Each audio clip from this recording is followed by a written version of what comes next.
Leo Julai 5, 2026, ningependa kuendelea kutoa taarifa kwenu ya hali ya usalama nchini kuwa ni shwari. Ushwari huo umetokana na ushirikiano uliopo kati ya wananchi, wadau wengine na vyombo vya ulinzi na usalama, kwa sababu kila mmoja wetu anahitaji amani, utulivu na usalama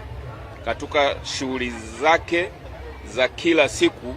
awe mtoto, kijana au mzee. Pamoja na ushauri huo, bado tunaendelea kwa kushirikiana na vyombo vingine vya ulinzi na usalama na wadau wengine kufuatilia kwa karibu sana viashiria vya baadhi ya watu wachache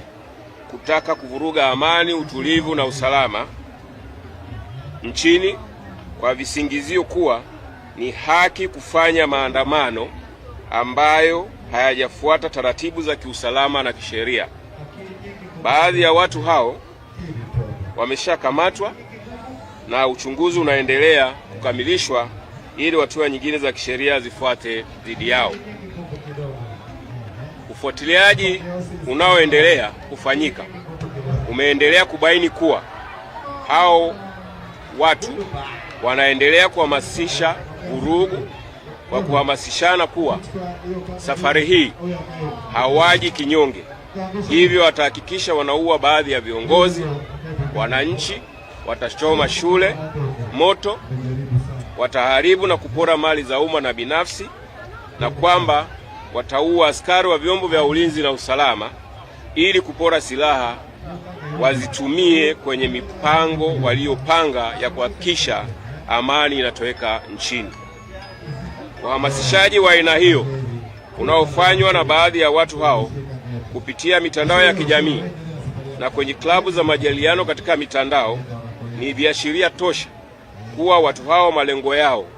ni kuhatarisha usalama wa maisha na mali za Watanzania na usalama wa nchi kwa ujumla. Viashiria hivyo kwa nchi yoyote ile haviwezi kukubalika au kuvumiliwa, kwa sababu ni hatarishi kwa usalama wa nchi na ni kinyume cha sheria. Hivyo Jeshi la Polisi linatoa onyo kali kwa mtu au kikundi chochote kisithubutu kufanya au kushiriki katika uhalifu huo unaohamasishwa kupitia mitandao au kwa njia nyingine yoyote ile, kwani hatua kali zitachukuliwa dhidi yao kadri watakavyokuja na kwa mujibu wa sheria. Aidha, tunatoa wito kwa jamii kujiepusha na uhalifu na wahalifu hao na kuepuka matumizi mabaya ya mitandao. Pia Jeshi la Polisi linawahakikishia wananchi kupitia ushirikiano na vyombo vingine vya ulinzi na usalama, tumeimarisha ipasavyo ulinzi maeneo yote ya nchi, na hata kuelekea tarehe 7 mwezi huu wa 7 2026, yaani kesho,